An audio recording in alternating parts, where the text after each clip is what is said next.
Jane Austen in particular was the founder really of the modern English novel. She's in many ways writing about everyday events. You haven't got high drama, but you've got events which we can often recognise in our own lives. She was dealing with themes that are universal and timeless: marriage, love, money. Do you know what I think it is? I think it's because she's funny. That's so rare in great classic literature.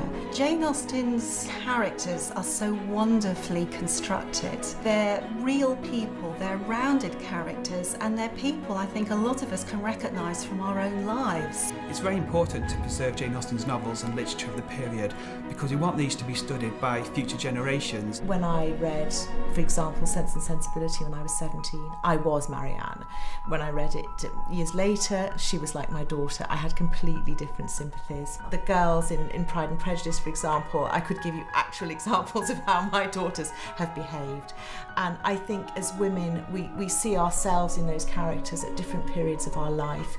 And it's so remarkable how she managed to achieve that.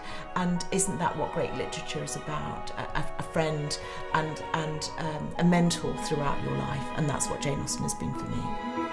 Our organisation has two aims: one, to further the study of Jane Austen's life, work and times, and the other to open the house where she lived for the last 8 years of her life as a museum for the public, where people can see where Jane sat, where she worked, the table that she wrote at, and they can see that in the very place where it all happened.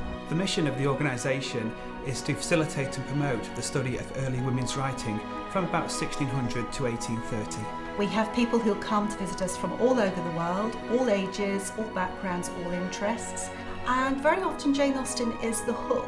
It is really a great collection and we want to make sure that these books are around for a long time to come.